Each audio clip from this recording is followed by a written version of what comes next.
তো বের হলাম অফিস থেকে বের হয়ে এখন বাসা থেকে যাচ্ছি।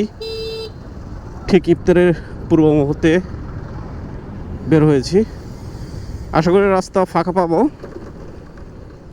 তো রাইড করছি আমার প্রিয় বাইক ওয়ালটন টাকিয়ন 1.0 ইলেকট্রিক।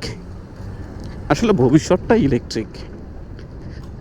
আপনি আপনি তো আপনার ভবিষ্যৎকে অবজ্ঞা করতে পারবেন না, তাই না? দেখতে পাবেন ইনশাল্লাহ আগামীতে ফুয়েল বাইক একদম নিতান্তই কমে যাবে।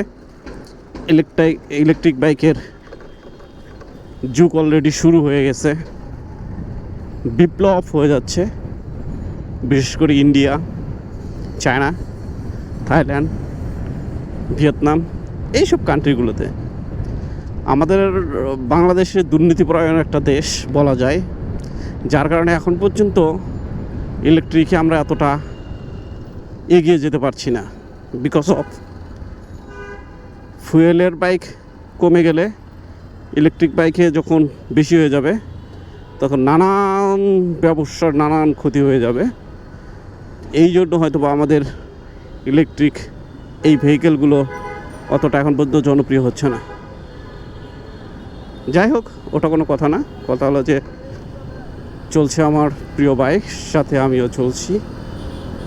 আজকে ইফতারের আগে বের হলাম হাতিরঝিলে, এখন চলে আসলাম।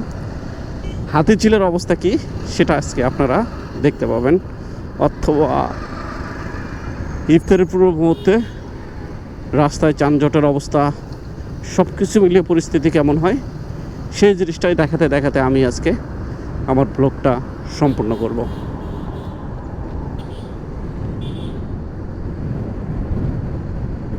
টপ স্পিড 50, এর বেশি চাইলেও এই বাইকটা আপনি তুলতে পারবেন না।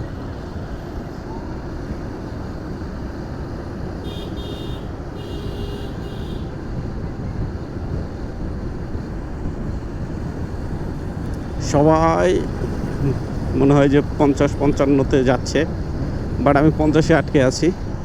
মনটা চাচ্ছে যে আরেকটু টান দিয়ে যেতে পারলে ভালো হতো, রাস্তা তো ফাঁকাই, কিন্তু আমি চাইলেও পারতেছি না, কারণ আমার লিমিট স্পিড 50। এই হলো অবস্থা। যাই হোক, 50 হওয়ার অনেক সুবিধাও আছে অবশ্য, যেমন অ্যাক্সিডেন্টাল কিছু প্রবলেম থাকে, সেই প্রবলেমগুলো থেকে বাঁচা যাওয়া যায় যদি আপনার স্পিড কম থাকে। অনেক সুবিধাই আছে, তার মধ্যে এটা একটা।